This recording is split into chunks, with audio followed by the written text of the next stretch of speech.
Vira e mexe pode aparecer na internet pra você alguma imagem de algum anime que a Marvel tenha feito, ou seja, adaptação dos X-Men, adaptação da Viúva Negra com o Punisher, mas especificamente eu matei a minha curiosidade e fui atrás primeiro do anime do Blade, porque eu sabe que eu gosto dessas paradas sombrias, o universo dos vampiros, e na moral eu não me arrependi. Que anime sensacional, curtinho, 12 episódios, que apresenta muito bem o personagem, a ambientação, os vilões, mas vamos começar por calma que definitivamente esse é um vídeo de recomendação de anime, que acaba se mesclando um pouco de um quadro aqui do canal, né, que já fiz anteriormente a recomendação do anime do Sherlock Holmes, mas agora recomendando, inclusive pode ser até uma possível nova série, agora especificamente dando essa investigada nesses animes feitos pela Madhouse, empresa sensacional de animação que a gente sabe de exemplos de ótimos animes que ela faz aquele traço de direção de arte sensacional, e ela fez inclusive todos esses animes da Marvel. Então,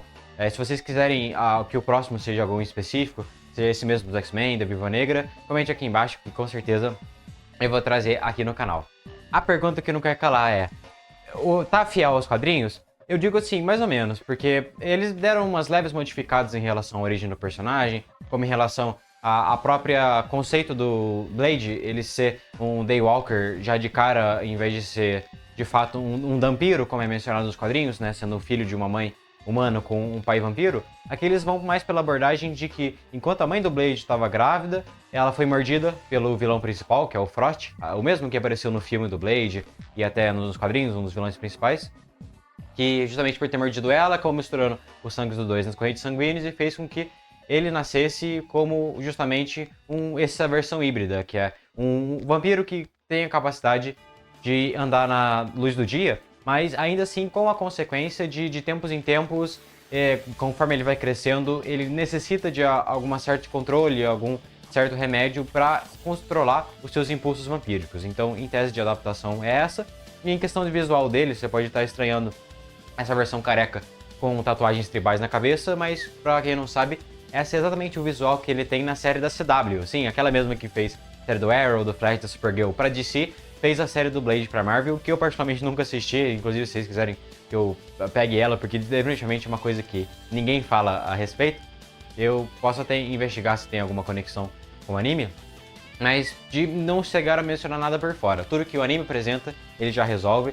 Seja a inclusão de vários novos personagens, inclusive personagens que sequer existem nos quadrinhos. Então, eles chegam a mencionar o que o mestre dele é um descendente do Van Helsing, que eu achei interessante, já que nos quadrinhos ele tinha outro. Que ele chega a ter um parceiro de treinamentos que é um mutante com habilidades no meio que nem um Baraka, assim, que saem umas lâminas bem compridas da sua mão, tem um fator de cura. Que é um cara totalmente na temática de espadachim japonês, com essa arte tradicional de espada, que eu achei bem interessante dar esse background que o Blade treinou no Japão a ser um grande espadachim, né? Já que a gente sabe que a marca principal dele é justamente a sua espada de prata, né? Que é a fraqueza dos vampiros. Sem contar o seu arsenal, que aqui eles não economizam, que além da sua espada, ele chega a usar o seu boomerang bastante, suas estacas, soco inglês. Então, tudo 100% fiel a essa questão do personagem ser um preparo, né? Ou seja, basicamente o Batman dos vampiros, o cara que tem todo um esquema de estratégia, de experiência nessa caça, sozinho praticamente, nesse universo que potencialmente seria um apocalipse, né? Que até esse anime mostra os diferentes núcleos da classe vampiresca, além daqueles monarcas que viveram séculos, milênios, desde a época, especificamente daquela época vitoriana, né? Que nasciam os primeiros contos de vampiros aqui no mundo real, eles meio que consideram que os vampiros mais antigos são dessa época. Eles ainda usam espadas, cavaleiros, arcos, o método tradicional do vampiro à la Castlevania, sabe? E eles acabam entrando em conflito com uma nova facção de vampiros, que é basicamente uma organização feita justamente pelo Frost, né, que aqui é o vilão principal, que ele, por ser um humano que quis se tornar um vampiro para se vingar da morte do seu filho, que tinha sido morto por um vampiro, ele basicamente fica 100% obcecado para ganhar cada vez mais poder com experimentos científicos, utilizando sangue de diferentes classes de vampiros para criar vários híbridos, um exército próprio para testar nos minions e nele mesmo. E chega até o momento que ele chega a confrontar esses vampiros clássicos e que eles chegam a tentar se defender lá com a sua cavalaria, armadura, espada, escudo, mas o Frost ele é muito mais sofisticado, ele tem uma pegada meio Umbrella do Resident Evil, sabe? De fazer aqueles monstros gigantes com tentáculos, alguns com asas, todo deformado, uma abominação da natureza. E o Blade tendo que se virar com os dois, né? Que tanto mostra ele se afeiçoando até uma parceira nova, que eu achei muito legal a dinâmica deles, outra personagem que foi inventada para esse anime, que ela inicialmente está com raiva dele por ter matado o pai dela, que também era um caçador de vampiros, mas que acabou se infectando, mas eles acabam se afeiçoando, assim, eles entendem que a motivação por trás daquilo, que era o melhor para todos. Mas, cara, é muito legal toda essa dinâmica dos personagens novos, seja a dos antigos reutilizados. E se eu tivesse que dar destaque para 2 episódios em específico, é um que eles acham uma aldeia em que o xamã dela, que é o mago, meio com essa pegada meio indígena, ele parece que ele criou uma cura para os vampiros. E isso coloca o Blade num dilema moral muito forte, porque, putz, mas eu passei todo esse tempo matando os caras porque não tinha outro jeito, né? Ou eles ou matavam, ou eles iriam perder o controle e ia acabar matando os próprios entes queridos, né? Por estar totalmente racional, né? Como o próprio Blade foi atacado pela mãe dele quando ela se transformou em vampiro. Ele, criança, ainda teve que ter como a primeira eliminação a própria mãe, né? Até um elemento simbólico, que é a adaga que ele usou pra matar a mãe dele, ele guarda até hoje, como um trauma, assim, pesado. Mas é interessante ver que esse episódio coloca um dilema gigante, porque se todo esse tempo tivesse uma cura, não era então o melhor que ele podia ter feito era basicamente ter guardado essa galera ou aprisionado uns vampiros pra sair curando todo mundo. Isso deixa ele totalmente em choque.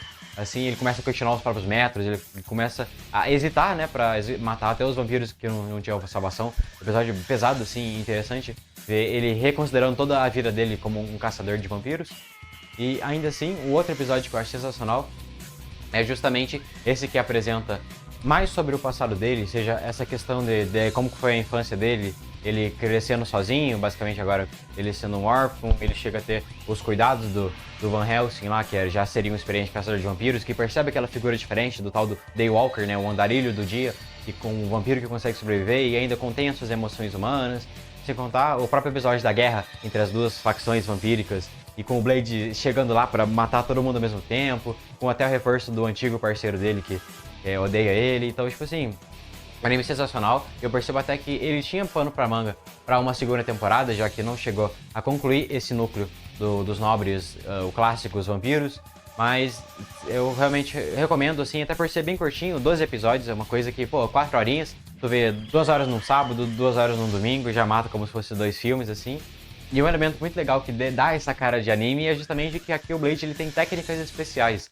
Então, basicamente, ele tem um momento em que ele gira a espada assim meio em câmera lenta, fazendo um formato de uma lua, que ele basicamente cria uma ilusão no ponto de vista do inimigo, como se fosse uma hipnose usando a espada, que é como se ele desaparecesse no momento que ele receberia um ataque mortal e dá um contra-ataque.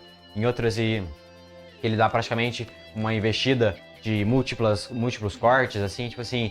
E ele, uma coisa bem meio Super 11, digamos assim, ele faz a técnica, anuncia o nome e aparece um kanjin, né, olha lá, Furacão de Fogo, né, pra quem pegou a referência sabe. Então, e deixa a questão tudo bem puxada pra essa cultura oriental, que a gente acha muito, muito maneiro, né. Dá todo esse estilo da série, que já tem uma direção de arte muito boa, um estilo de animação muito bonito. Mas claro, não espere que seja um Kimetsu no Yaiba, né, aquelas lutas do Demon Slayer, que é alta velocidade, todo mundo tendo ultra velocidade de espadas, não é tão isso. Aqui você sente que os golpes são mais lentos, são mais pesados, assim.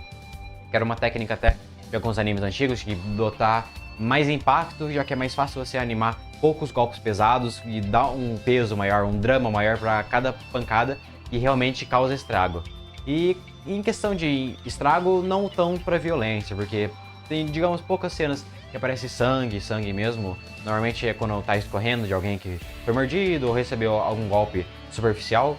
Porque aqui uma forma que eles fazem, que toda vez que um vampiro é executado, ele pega fogo. Então ele explode em faísca, digamos assim, toda vez que o Blade consegue executar alguém. O que dá uma suavizada no potencial de sangue que poderia ter. Mas eu particularmente não me incomodou, especialmente porque também ajuda a criar esse impacto dos golpes, né? Justamente em vez de sei lá, você cortar o bicho ao meio, ele simplesmente explode em faísca, e eu acho que ainda fica um efeito visual interessante. Mas agora chegou a hora de você comentar aqui qual o próximo anime que você quer que eu veja. Eu já de você saber se eu cheguei a fazer ou não é se inscrevendo aqui no canal, deixando um like por enquanto. Falou e fui.